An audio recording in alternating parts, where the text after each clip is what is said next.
Hola, ¿qué tal? Bienvenidos a Su Caso en Casa. Gracias por acompañarnos. Para mí es un gusto estar con ustedes todos los días para resolver todos esos casos que afectan nuestra vida cotidiana, los casos que impactan a los ciudadanos.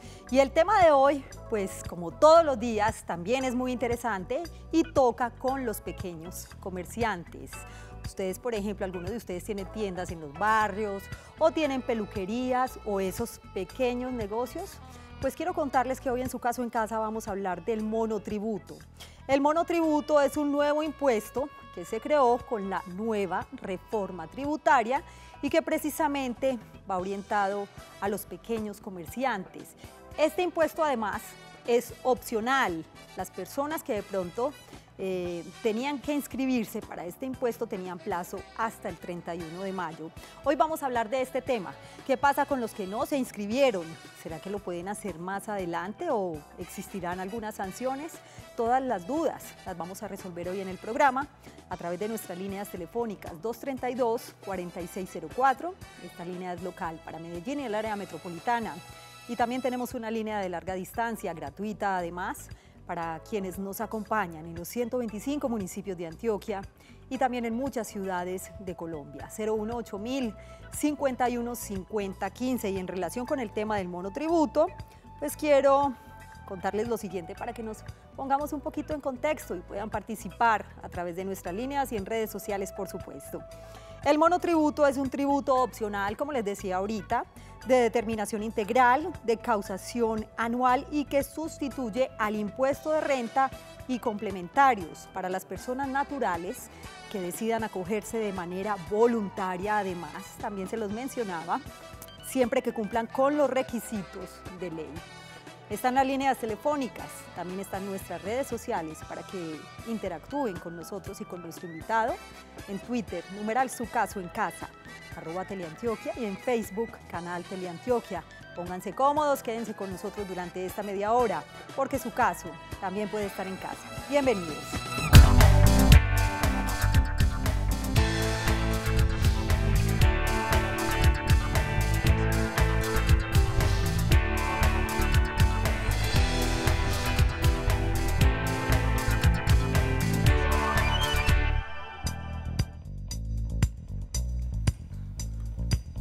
Y aquí estamos como siempre para resolver todas las inquietudes de los televidentes en todos esos temas que impactan a los ciudadanos. Nuestras líneas, se las quiero repetir, 232-4604 y 018.000 51 50 15.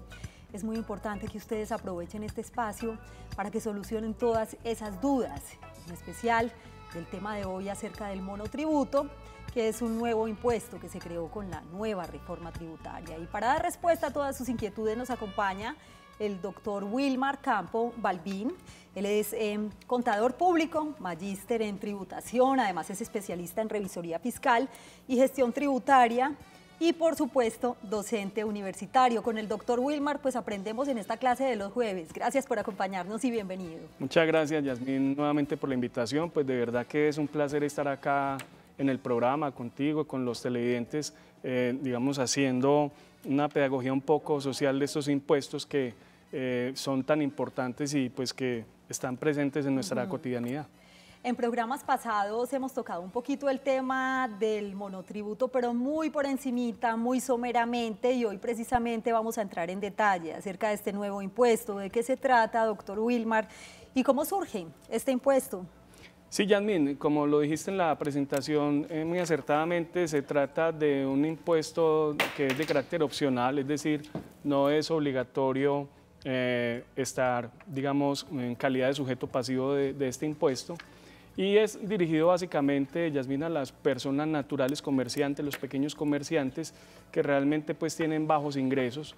El gobierno en su propuesta de reforma quiso proponer la figura del monotributo como una alternativa para formalizar la economía en los pequeños comerciantes, y pues también viene acompañado este monotributo de un componente de aportes, bien sea para pensiones de las personas que de pronto no logran al acceder a una pensión ordinaria y también el cubrimiento de riesgos laborales para esos pequeños comerciantes independientes. Doctor Campo, yéndonos un poquito al escenario cotidiano, pongamos ejemplos de esos pequeños comerciantes. Yo al comienzo del programa mencionaba algunos de ellos, usted me va a ayudar y me dice si sí o no y anexamos otros, para que los televidentes pues, se sientan identificados y puedan participar en el tema de hoy acerca del monotributo. Yo hablaba, por ejemplo, de los tenderos, sí. De las peluquerías. Sí. Hay pequeñas empresas también que están en los barrios o en algunos sectores de la ciudad. Es muy importante que esa actividad mercantil cumpla las condiciones de ley, pues la ley establece que sea desarrollada por una persona natural, que el área en la que se desarrolla la actividad no sea superior a 50 metros cuadrados, que la persona natural la realice de manera directa, que no haya de por medio una persona jurídica, es decir, la persona natural directamente desarrolla la actividad económica sin que haya constituido ninguna sociedad, ningún ente societario. Y pues el tema de los ingresos también cobra importancia, Yasmín, porque la ley habla de un tope mínimo de 1.400 VTs a un máximo de 3.500 VT, queriéndolo pues equiparar como en el caso de las 1.400 al tope de los declarantes del impuesto de renta. Hay algunas empresas familiares y que son muchas además a nivel nacional, pequeñas empresas de confección, por ejemplo, o de zapatos. ¿Estas empresas también entrarían en esa clasificación dependiendo como de la...? No, Yasmín, la ley, ahí no. La ley de entrada lo fijó para los comerciantes, informales, actividades mercantiles, actividades de comercio al por menor básicamente. Bien. Entonces ya las empresas, las famiempresas que desarrollan actividades de transformación, digamos de producción de bienes, procesos. No, pero va dirigido exclusivamente a los pequeños comerciantes. Ahora muy bien, Yasmín, haciendo alusión a este tema, la norma fue reglamentada ya, el Gobierno Nacional les pidió el decreto 738 de mayo de este año, en el que reglamentó precisamente el monotributo, y allí hizo hincapié que precisamente las personas, aun cuando estén por debajo del umbral de las 1.400 VT, pues también tienen la posibilidad de acceder al monotributo. Bien. O sea, no necesariamente tiene que estar en el umbral de las 1.400 VT, sino que puede estar por ingresos inferiores pues, a los que establece la norma para efectos del monotributo. Doctor Campo, le cuento que a esta hora nos acompaña en el Magdalena Medio, en el municipio de Caracolí, Jesús. Gracias por acompañarnos, bienvenido Jesús. Saludo especial para los televidentes que tenemos en esta bella región del departamento. Magdalena Medio, Jesús, ¿cierto? Sí, muchas gracias, doctora. Bienvenido, adelante. Sí, muchas gracias. Quiero informarte, los pequeños comerciantes, nosotros pues, que digamos así, tenemos una ventica de empanaditas y como de fritos, que también nos cobran el monotributo. El monotributo. Sí, el monotributo. ¿Qué es ese impuesto nuevo? Si les toca pagarlo. Muy buena pregunta, niña, Jesús. Gracias por acompañarnos y bueno, y ahí va mi pregunta precisamente, doctor Campo, para agregar un poquito a lo que nos decía Jesús en Caracolí, y es el tema, por ejemplo, de los vendedores ambulantes o de esas ventas informales. En el caso de Jesús, ¿tendría que pagar el monotributo? Además dijimos que es opcional. Es opcional. Por ejemplo, don Jesús calificaría en esa actividad porque está desarrollando una actividad mercantil, de comercio al por menor, de vender un producto, en este caso la empanadita, el señor de la tienda que vende pues sus cigarrillitos, la gaseosa, el tinto. La panadería. El señor de la panadería que tiene pues su tiendita de barrio.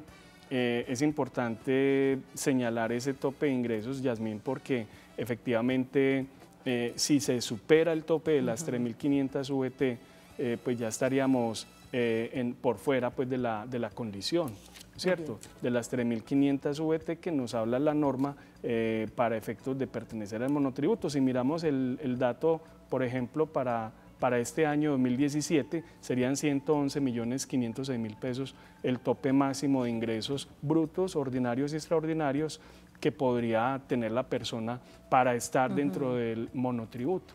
O sea, son pequeños comerciantes. Qué interesante este tema, doctor Campo, me gusta bastante porque realmente nos sentimos identificados los ciudadanos y hay muchas personas que precisamente pues todavía tienen dudas en relación con este monotributo, que es un impuesto nuevo que se crea con la nueva reforma tributaria. Y está con nosotros Marta en la ciudad de Bogotá, bienvenida.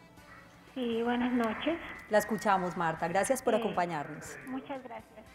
Mi pregunta es, bueno, ustedes dicen que si uno no cumple con las 3.500 VTs, pues uno no estaría dentro de eso.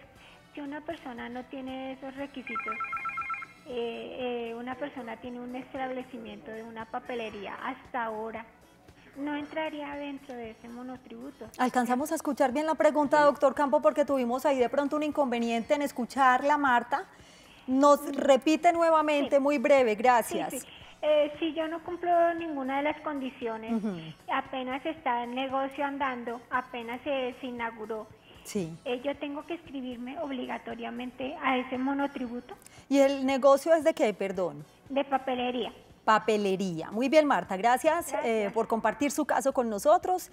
Esté muy atenta a la respuesta del doctor Campo. Bueno, entonces hay que decirle a Marta lo siguiente. En el evento que ella plantea era posible haber accedido al monotributo.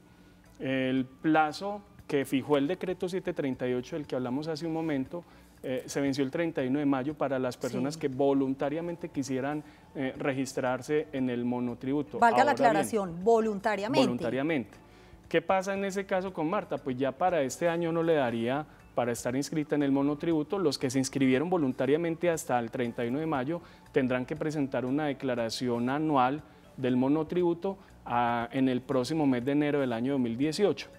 Ya para el año entrante, es decir, entre enero y hasta marzo, según la ley del próximo año, pues las personas tendrán la oportunidad de inscribirse en el monotributo para la vigencia fiscal de 2018.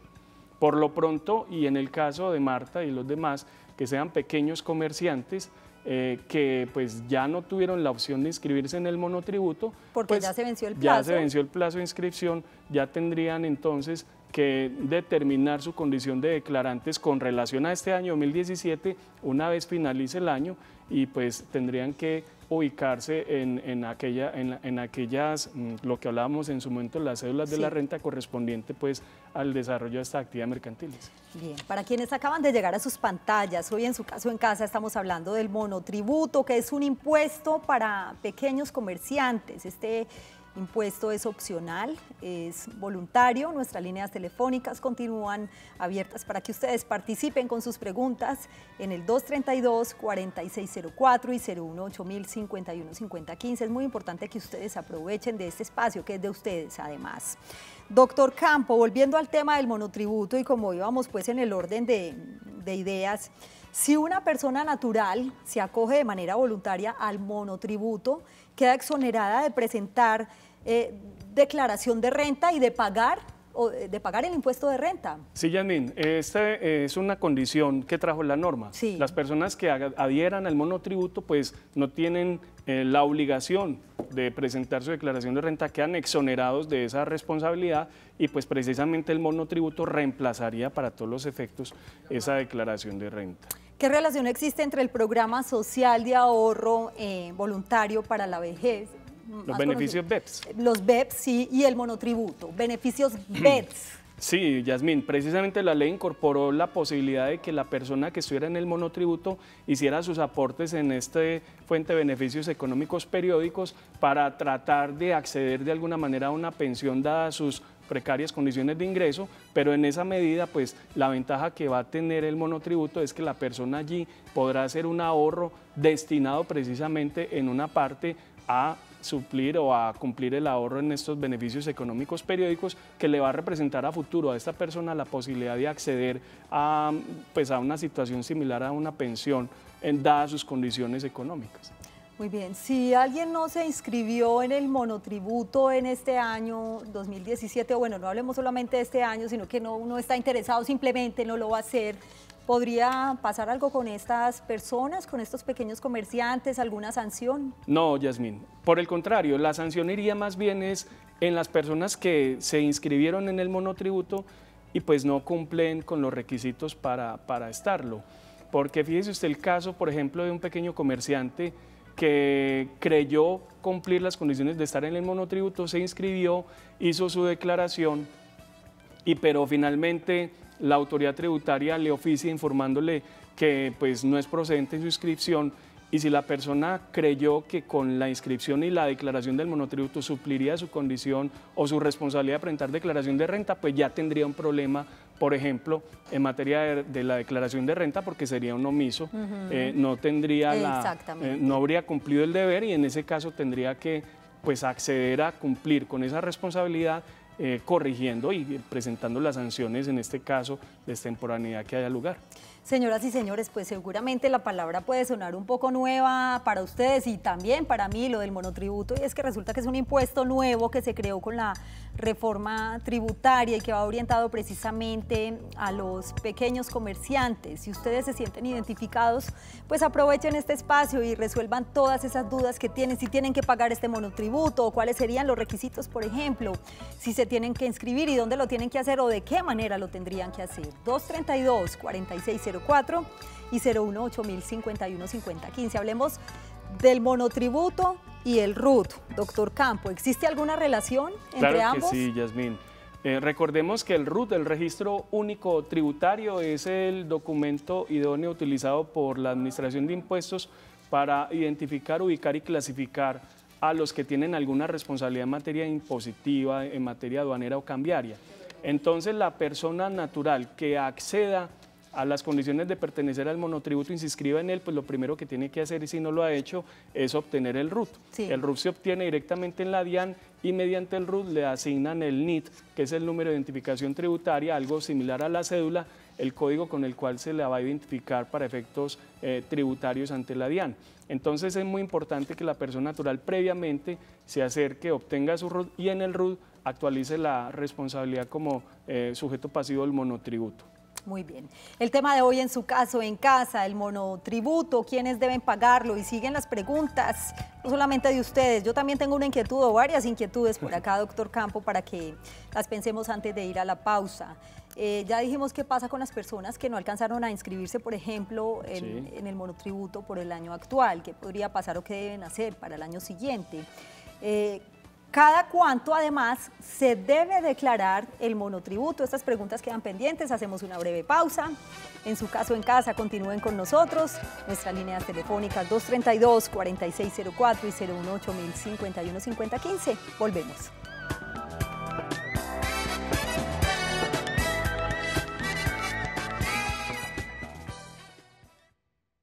Tema del día tiene que ver con el monotributo. Es un nuevo impuesto que se creó con la reforma tributaria. ¿Quiénes deben pagarlo? En relación con este tema, es importante que tengan presentes los siguientes datos para recordar. El monotributo se creó con la ley 1819 de reforma tributaria del año anterior, con el fin de ayudar a la formalización de la economía mediante la inclusión de población de escasos recursos. Las personas que decidieron acogerse voluntariamente al monotributo por el año 2017 tuvieron plazo para inscribirse en este impuesto hasta el 31 de mayo. Los que no lograron hacerlo deberán esperar hasta el 31 de marzo del año 2018 para hacerlo por la vigencia fiscal de 2018.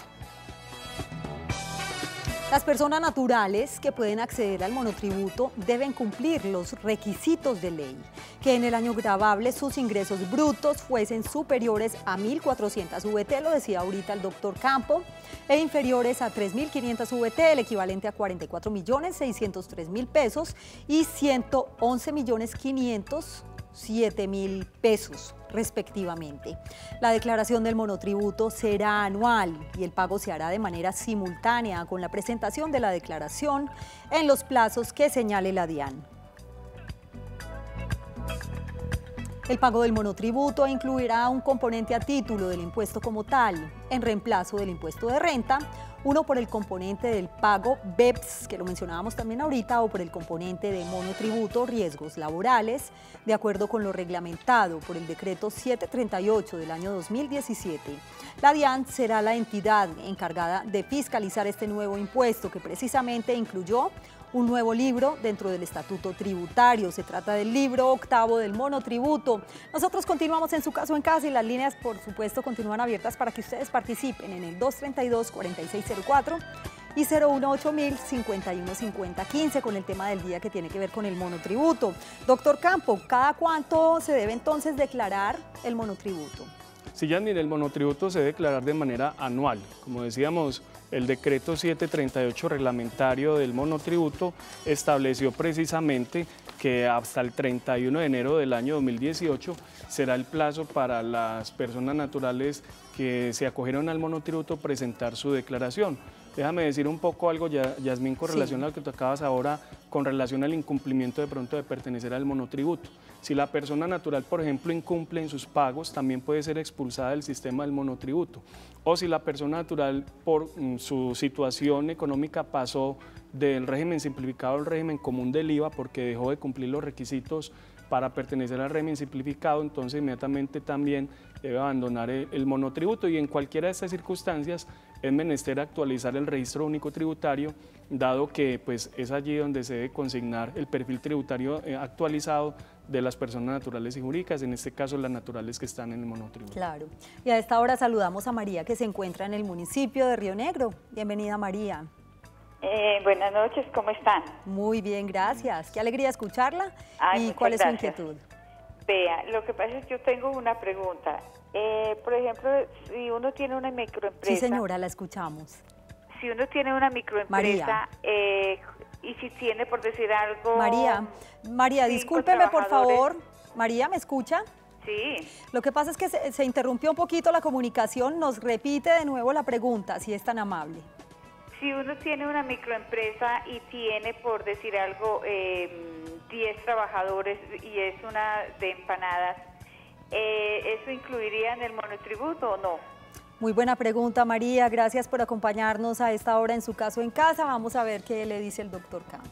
María, la norma nos cita concretamente el artículo 905 del Estatuto Tributario, que la actividad económica que debe estar desempeñando la persona debe estar en la división 47 del Código de Actividades Económicas, que hace alusión a comercio al por menor, y la actividad 9602 de peluquería y otros. Entonces, es importante entender que en este caso la microempresa no puede estar allí involucrada como monotributo. Estamos hablando de actividades económicas desarrolladas por pequeños contribuyentes, pequeñas personas naturales que generan ingresos muy bajos realmente, que puedan acceder a este monotributo. ¿Y las personas que pertenezcan al monotributo, doctor Campo, no están obligadas a cobrar el IVA, por ejemplo? Es que la norma asume que la persona natural, por ejemplo, para pertenecer al monotributo, si desarrolla una actividad gravada con IVA, pues esa actividad, esa persona deberá cumplir los requisitos para pertenecer al régimen simplificado del IVA.